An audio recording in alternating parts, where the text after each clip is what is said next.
Thanks to the Mumbai International Film Festival for a series of master classes and in-conversation sessions.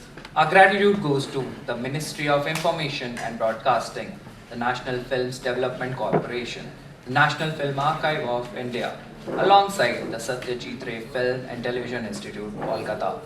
A big thank you to everyone who made this possible. This evening, we are peeling back the layers of a crime thriller with an exclusive look at Poacher. We are honored to have with us Mr. Richie Mehta, an Emmy Award-winning director, who will share his journey from script to screen. He'll reveal his storytelling style and discuss Poacher, a drama that exposes a major ivory poaching ring in India.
Now, can we please welcome Mr. Richie Mehta on stage with a huge round of applause.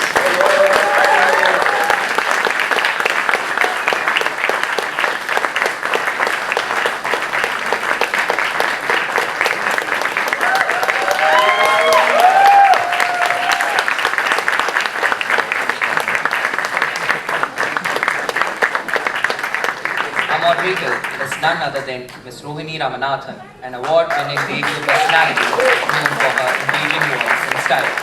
Please welcome Mr. Rohini Ramanathan to the stage with another round of applause.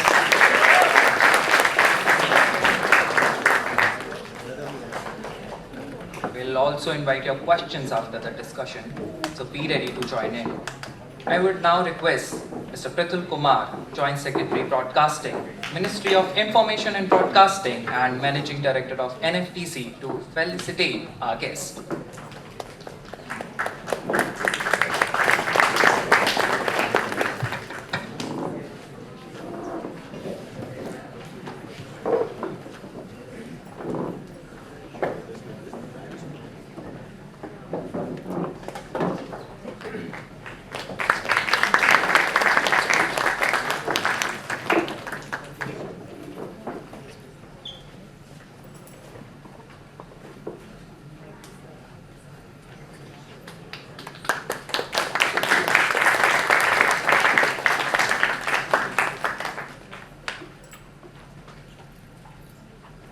Thank you, Mr. Pratul Kumar.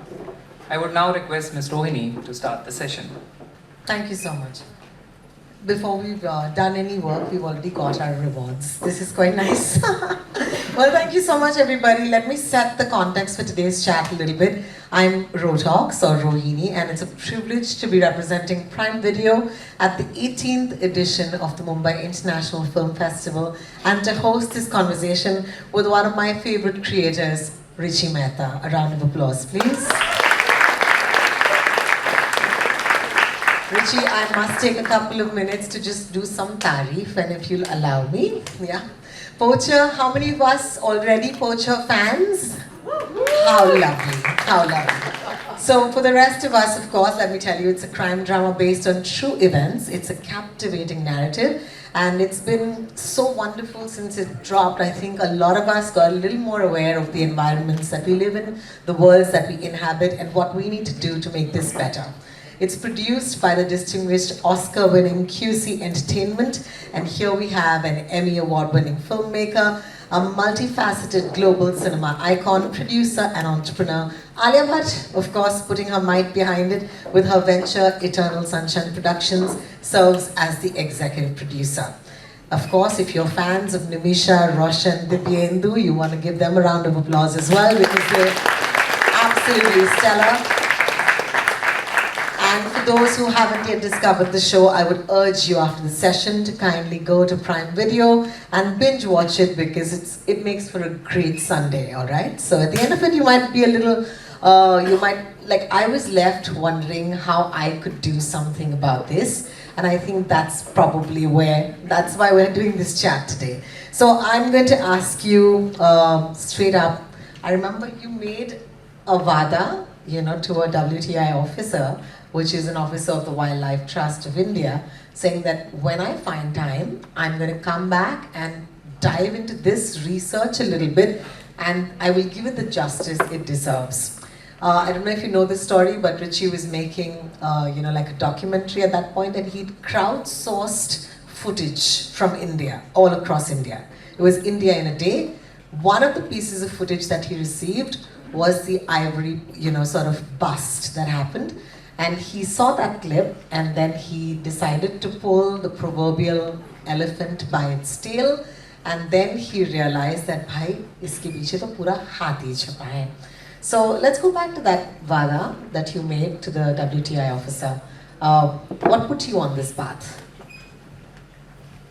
Thank you very much. And first of all, before I speak, I just want to acknowledge we have a lot of some of our cast and crew actually here around for Poacher who are experts in what they do, and I just want to give them a round of applause. And don't worry, I won't embarrass you. So you described it exactly right. When I encountered that ivory footage, that raid, the footage of a raid, I was at that point doing India in a day, and I was writing Delhi Crime at the time. And I was so fascinated by this because I didn't realize this was a big issue, such a big issue that there was a protocol for raids, for wildlife contraband. So when I saw the way that the footage was unfolding, I could see that people were actually acting according to a protocol, which means this happens all the time. And as we all know, without getting into controversy, we live in a very polarizing world. Sometimes it's very difficult for us to express our opinions on a certain topic when we're desperate to speak to others about it. And this was an issue which is non-polarizing. Nobody wants to see an elephant shot in the head. So I felt, and there are controversies, of course, if you're paying attention to a human-wildlife conflict, but nobody wants to see an elephant shot in the head. And neither do I. And so I saw this, and I said, there's an industry around this. There are people who seem to be working tirelessly. They didn't look like they were in the best of health when they were doing this raid, which means they've probably been up for days and days and days and months. I learned when I called WTI, of which actually Ananya, so here, she was part of WTI at the time, they told me it was the end of a 1-year investigation, between 9 months and a year investigation. I said, how is that possible that you spent 1 year every day working on an elephant poaching case? What does that mean? And when they described some of the basic details to me, I just found the human drama of it very compelling. And obviously we're not making series or films for elephants. It has to be made for human beings, and human beings are in a position where we can wipe out the species if we think about it. So I was very moved by what these people were doing. And if you've seen Delhi Crime, you see that's something that's very important to me, especially as a non-resident Indian filmmaker. It's very low-hanging fruit for someone like me to observe a problem in India and then come and highlight that problem. I think it's bullshit, actually, because that's not my right to do that. I'm benefiting as an NRI off generations of hard work and sacrifice in an environment like Canada, where I just set my sights on something and I can go achieve it. And so for me, I feel like I owe it to this place to give back. Now, if I can take stories where the world has a certain prejudice against India and turn it on its head to show the best of humanity, I'll do that. That's what Delhi Crime was, and that's what Poacher was. For those who watch the series, I'll give you an example because you might be able to, immediately latch on to what I'm coming to. Neil Banerjee, tells Roshan's character, every time you come to meet me, please bring a file and it has to have some turtle stuff on it. It's just one of those little things that I think go a long way in telling us how much detail and how much research must have gone in. You love this. You love it, right?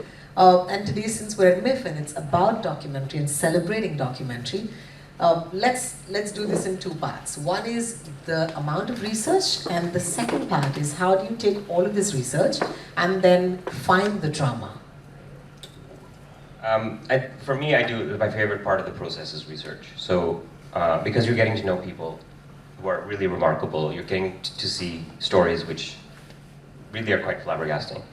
And that's when I learn about everything. So if a project does emerge from it, by the time it gets to the market and people view it, what they are experiencing when they watch it, whether you watch it on a Sunday night or not, I've gone through that experience now.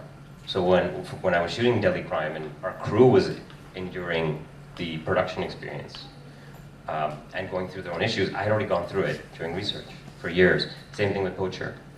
So I just get interested as a human being to learn more. And I live this is a very practical, I live a very simple life with not a lot of bells and whistles. So it's a very low overhead life, which means I can afford pockets of time where I can just go explore things. For example, the turtle point you made was this raw agent, essentially, who's on this case. He loves turtles. But his whole thing was, if anyone sees you coming to speak to me often, they're going to assume we're working on a case. I just want them to think you're bringing me turtle documents, because everyone I work with knows I love turtles. So it's actually part of their clandestine operation. I just thought it was very funny, and very interesting, and it's a nice detail. And in fact, I don't know if Smriti is here, our costume designer, but she actually hand-stitched turtle details into Neil's costume, whether you see it or not. This stuff permeates, and I think whether you see it or not, you will perceive those kinds of things. And from a documentary standpoint, I actually believe a series like Poacher is more accurate than a doc version of it would have been, because most of the people I speak to don't want to be on camera.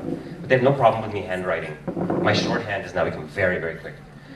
So I get reams of information from them, and I tell them before they speak that if I'm going to use this for something, I will come to you and make sure it doesn't hurt your endeavor. Because you're the one trying to do it, I'm just trying to represent you.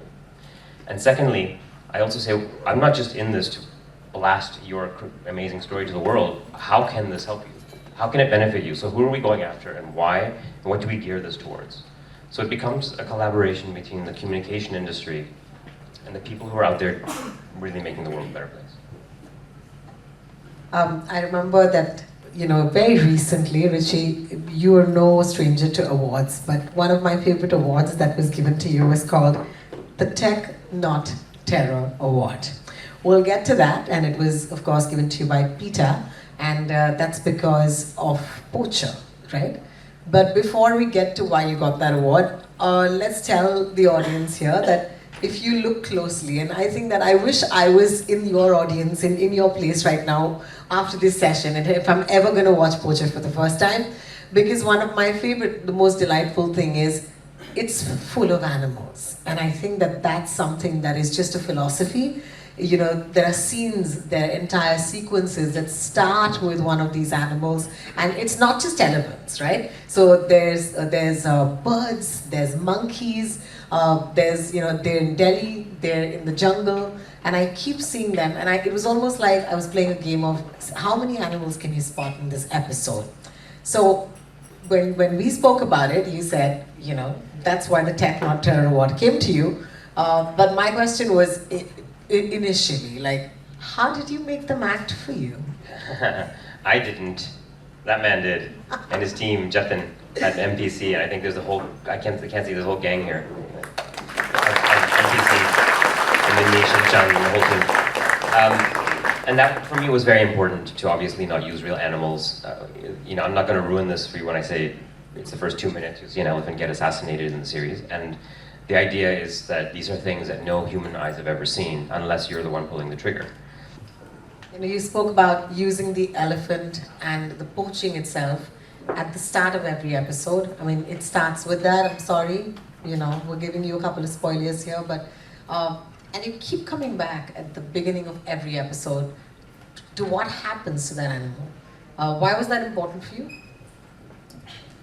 So the prologue of most of the episodes is the elephant carcass. So it's shot in the first episode, and then 2, 3, 4, we come back to different levels of degeneration.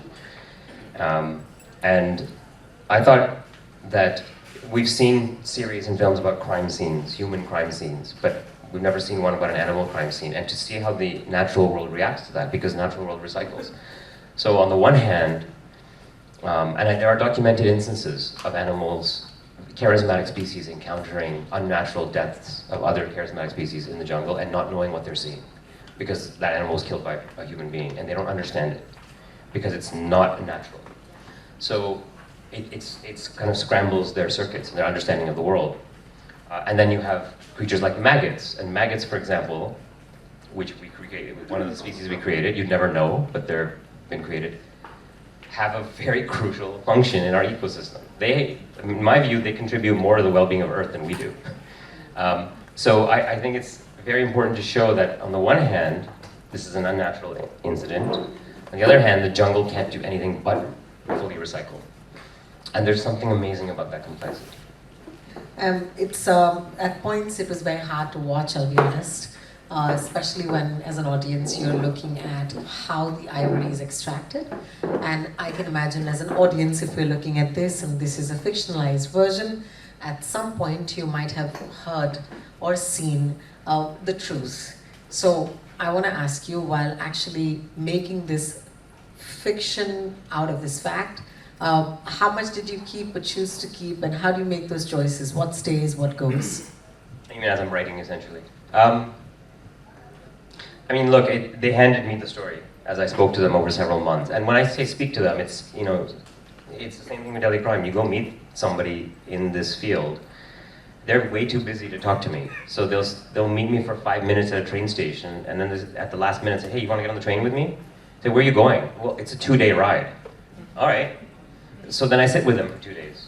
And then in that train, and I don't know where we end up, but I just learn about them. And then they start telling me things, and what's interesting is it's mundane to them, and it's incredible to me, I think. So for example, there was a character Roshan plays when he told me an incident. I was asking about their personal life once I get to know them. And then he said, at the time, my wife doesn't know what I do. I said, how is it possible that you're doing wildlife crime fighting and your wife doesn't know what you do?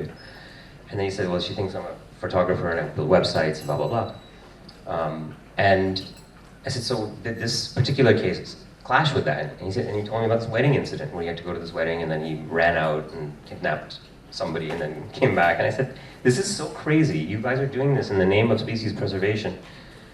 I've never heard anything like it. And when they tell me it the first time, I can see the scene.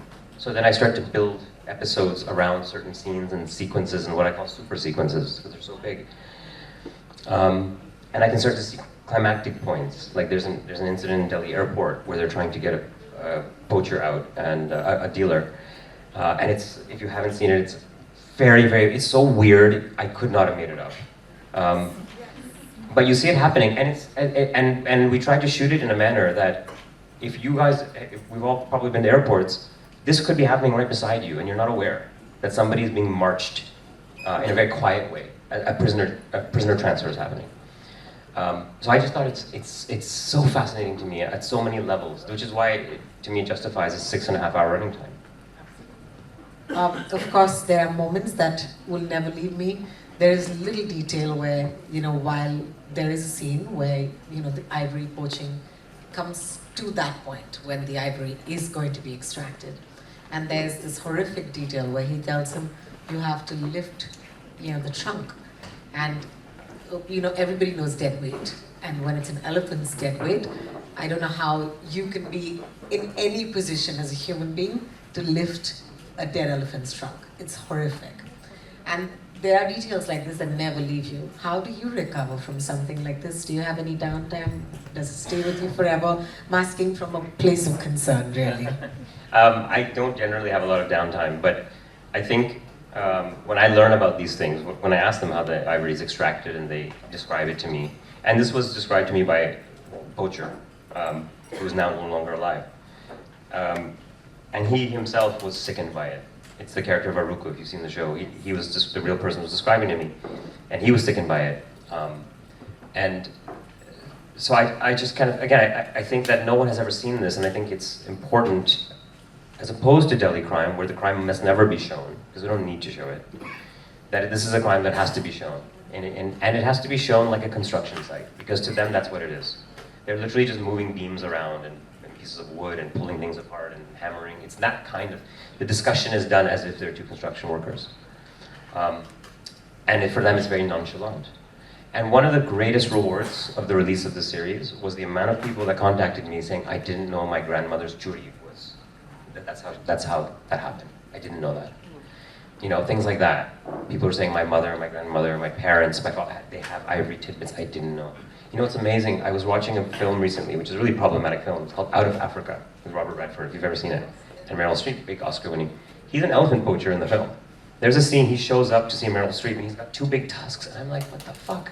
This is mid-80s. It was still accepted from a media standpoint that we could do that. Imagine your hero in a romantic epic drama is a serial killer. And it's Robert Redford, and it's fine.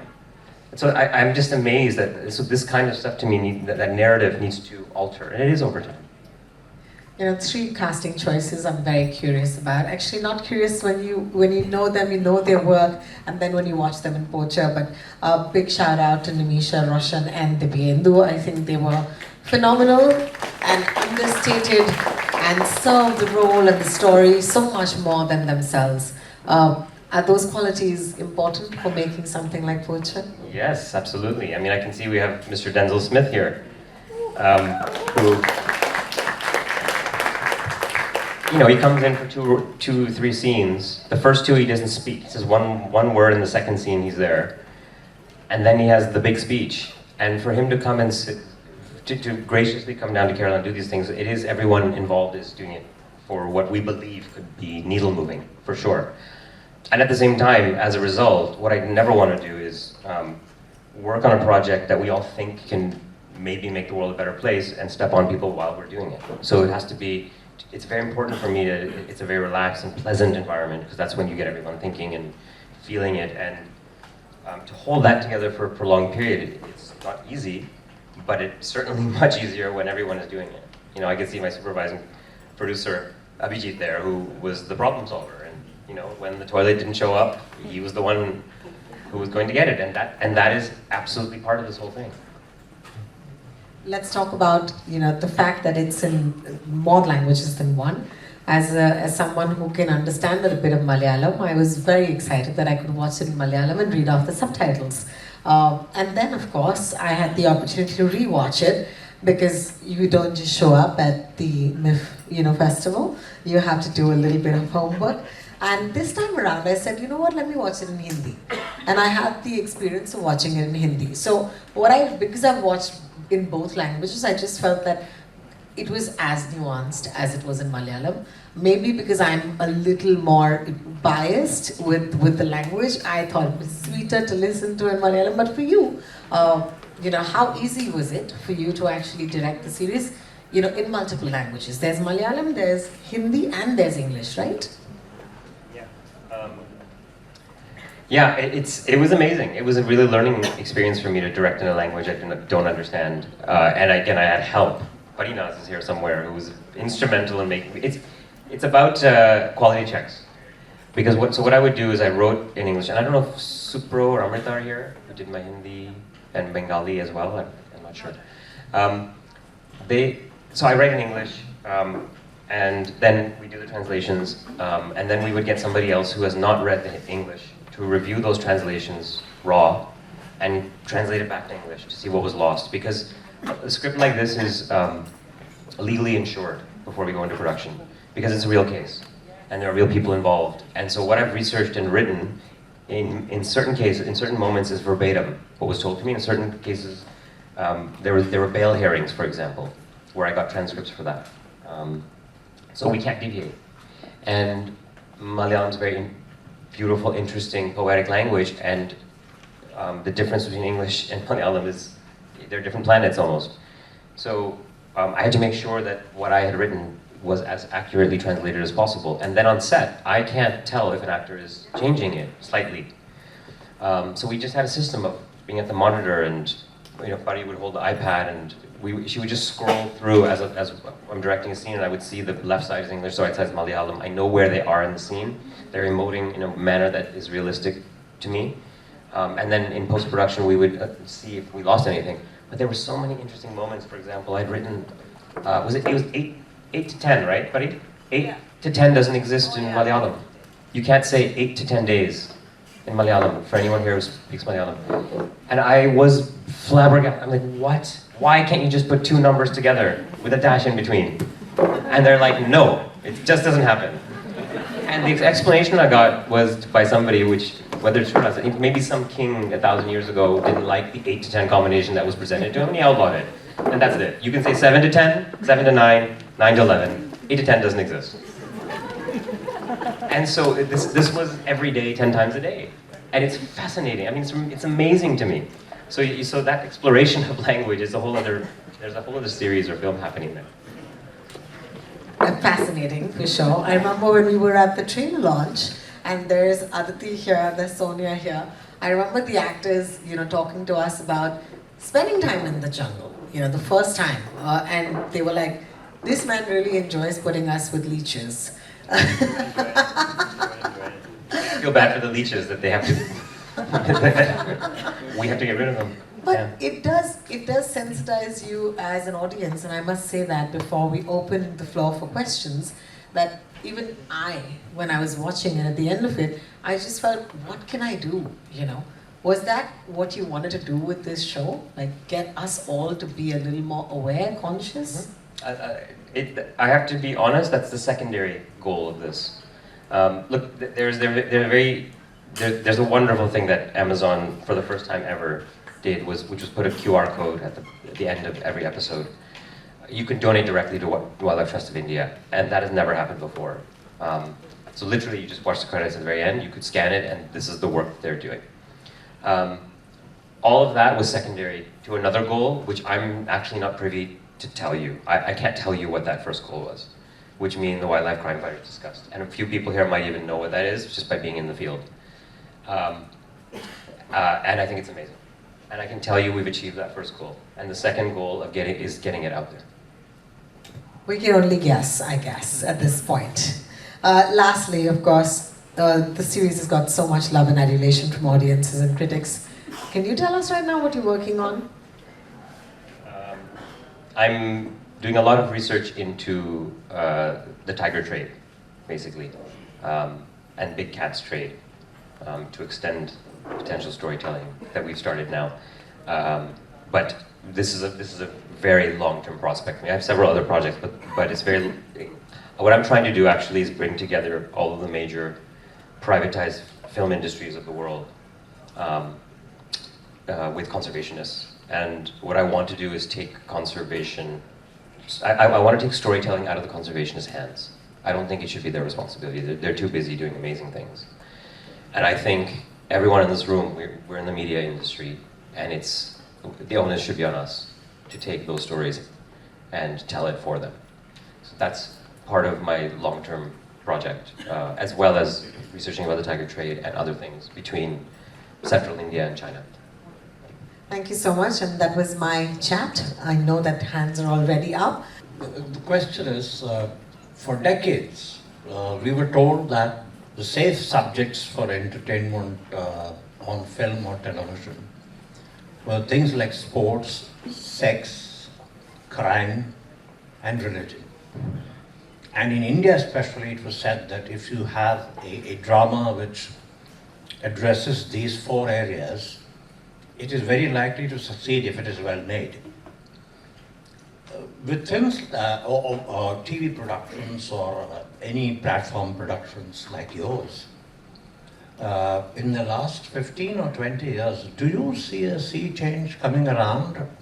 Are we likely to push back these four pillars and get into morals and environment and concerns and empathy? What is your feeling? I think there's a little bit more to it than that, because I think there are a lot more than just four kind of accepted conventions, subjects of storytelling. Much more, I think, within that. But all this to say is, look, I'm not a true crime person. I don't watch true crime shows. There are some films I've seen which I really love, which I've referenced in other interviews. But I'm using true crime as a device to talk about things that otherwise would not be interesting to the audiences I'm going after, because I'm not necessarily making work for people who watch wildlife crime documentaries. They're already serviced enough by amazing doc filmmakers. I'm trying to go after a different audience. So I'm using every trick in the entertainment book to get to them.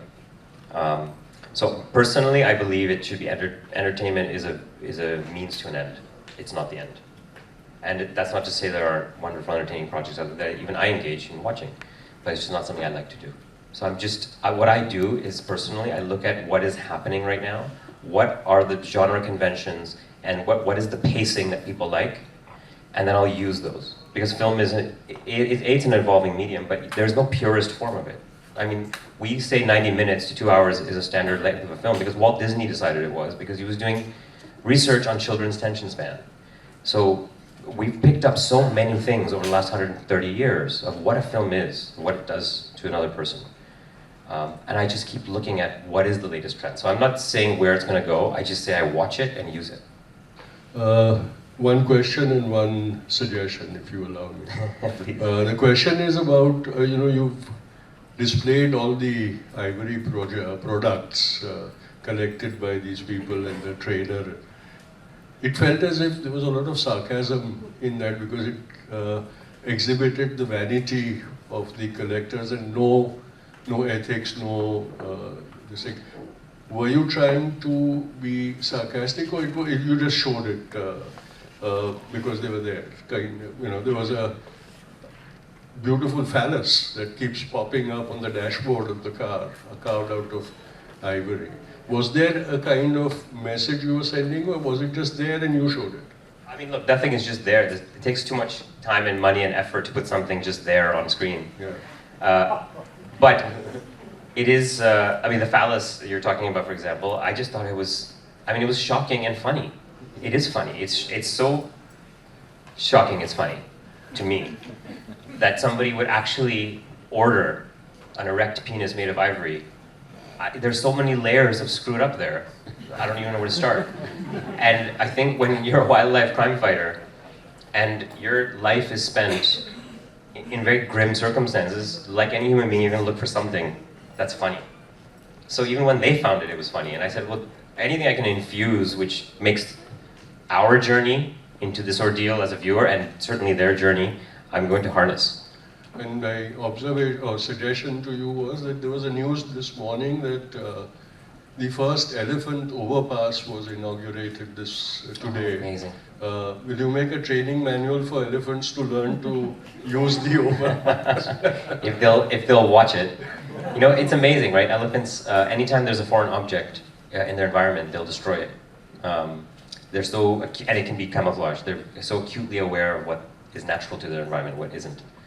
But certainly, I would say, personally, I would much rather do corporate videos for NGOs of this ilk than make a film I don't like.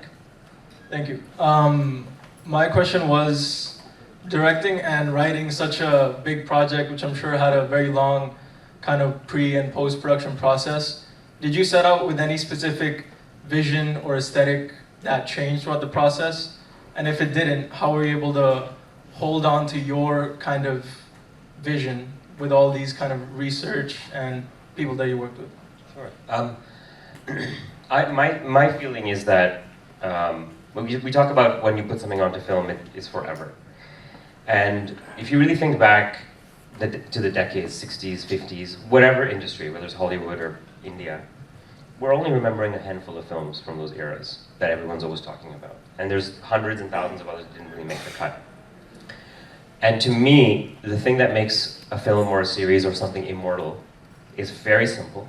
It's a good script and good acting. Everything else, because those things can't be fudged. And if you have that, it will last the test of time because the technology will evolve, the style of storytelling will evolve. The one thing that has never ever changed is if it's a good script and good acting, it lasts. You watch movies from the 30s, and they have that, it still works. So the thing I'm very, very anal about is the script. And then beyond that, if I've cast right, and in this case, we had Mukesh Chabra, who was an amazing casting director, and Sanjay was doing a lot of our juniors casting. That after the script is set, I just try and get the right people around me, and then I watch for what doesn't work. Because a million things do. And I just want to see what the playing field is. I'm very, very, very lucky, and anyone here who's a director is very lucky when other people put their brains and minds and hearts and souls into achieving your intention. I can't think of a lot of other examples in the world where this happens. So if I'm lucky enough to be with people who are actually thinking and dreaming, using their subconscious to help me, I'm going to allow them as much leeway as possible. And I'll just be there to say, this thing is too much, this is not working, this is not working, this is not. So the aesthetic develops over the course of the project as a result. I just want to ask you a question in the graph of a filmmaker. And the first question to you is, would you be coming out of this animal genre or whatever, this poaching subjects, and concentrate on human beings? There's vast subjects around the continents. And I perhaps believe that something is gone. And would you be watching with a lens like what happens behind the doors, anatomy of a crime? You personally have engulfed crime into you, or you would be, I presume that you have watched the films around the globe. And are you a serious crime maker? And do you watch behind, do you look for situations which, that's your favorite subject? No, it's not. Crime is not my favorite genre at all. But as I said, I talk about stories I encounter along the way. If I encounter something that's interesting to me, and more importantly, if it's not being serviced, if there's a person out there who's going to make the projects that I'm working on in the manner I feel they should be made, I'm very happy to back off and find another one. There's no shortage of stories in the world that need to be told. I just keep finding that as I go into, for example, the world of wildlife crime, it's unlimited. The amount of human drama, and these are human stories, right? Like I said, the animals are not watching it. They are human stories in my view. But I could tell you right now something which it could really be the worst thing you've ever heard, and I'm not going to because that's not what this is about, that I heard recently from the wildlife space. And it's incomprehensible what human beings are capable of, but then I always look at it and say, wait a sec, there's somebody who stopped that, or is stopping that from happening. What I'm interested in are very, very big stories. Stories that really get to the heart of what we are capable of as a species. My journey is taking me into all different places. I'm very lucky if I get to keep going, to be honest, because I also believe once I have leverage, I gamble it all on something. After Delhi Crime, I had 100 crime stories and military stories coming to me in big budgets and stars. It's like, no, I have leverage. I'm going to use it on wildlife crime, and let's just run it into the ground to see what happens. So I'm a big believer in that, taking that gamble when I'm in that position. So I don't know. I have 10 projects I'm working on now, different stages, different things. Most of them are wildlife related. They're certainly human related, and they're very probing in many ways. Also, again, as an NRI, I'm not interested in telling local stories that can be better told by local filmmakers. I'm literally globetrotting and coming here and finding a story and taking it, getting it financed, usually abroad, and then using the apparatus of the industry, which is so considerable here, and the world-class talent to tell these stories. But I'm not, it's not my position to tell stories that don't apply to every human being on the planet. Thank you. Thank you. So my question is, how do you go about organizing your writer's room? I mean, are there people specifically working on the research part of it and some other writers specifically dedicated to developing the script? I've never used a writer's room. I've never worked with other writers on the projects that I've finished. So my first film, I collaborated with my brother. We co-wrote. And beyond that, I've written everything on my own. And of course, that doesn't mean that there's not help later on in terms of translations and dialogue and stuff like that.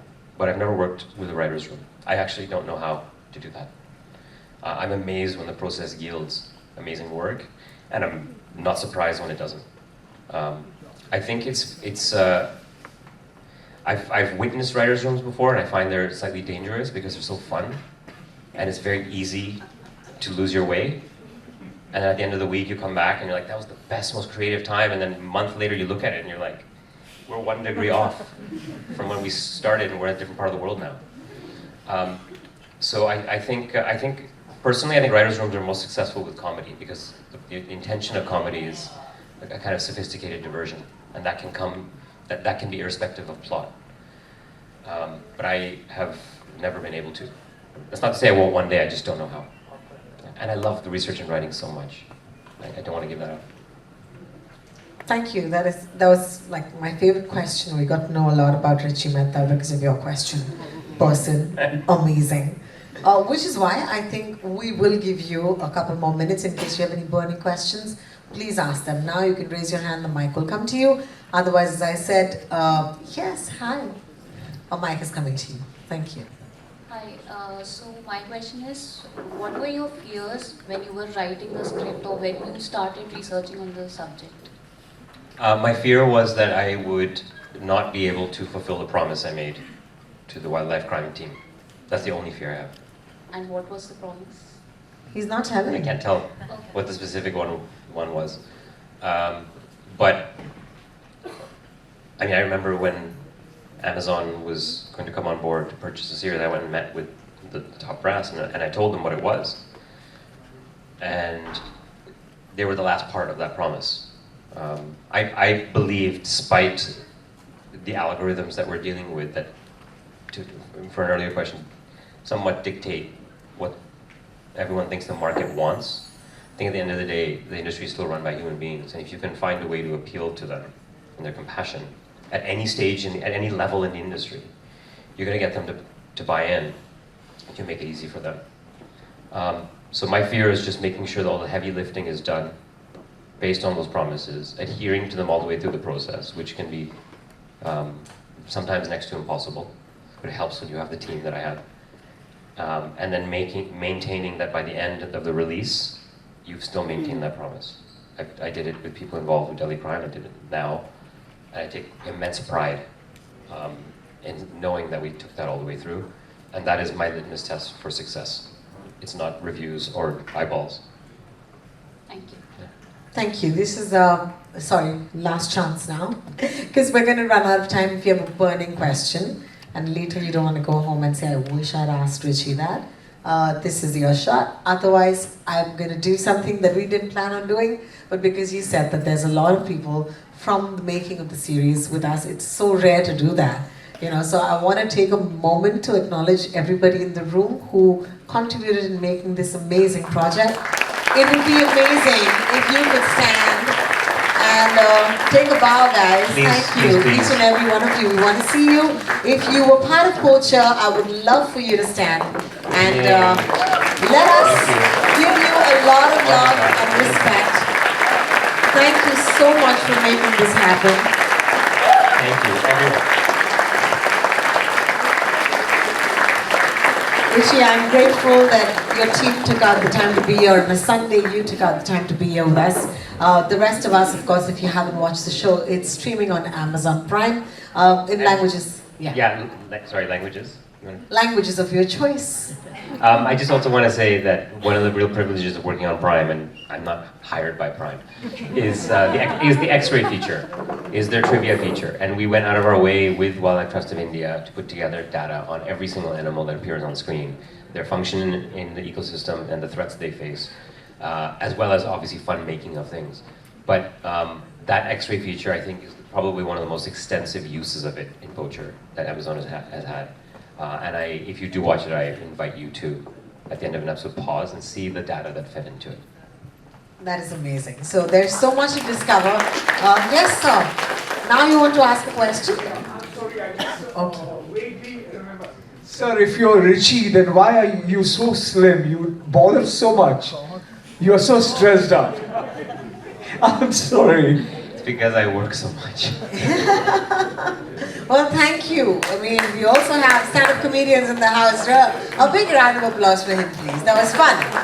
All right, and thank you so much. Thank I you. just feel MIFF, for doing this and for making sure that you have such great sessions, especially when it involves me. I love it. So thank you so much. I'm kidding.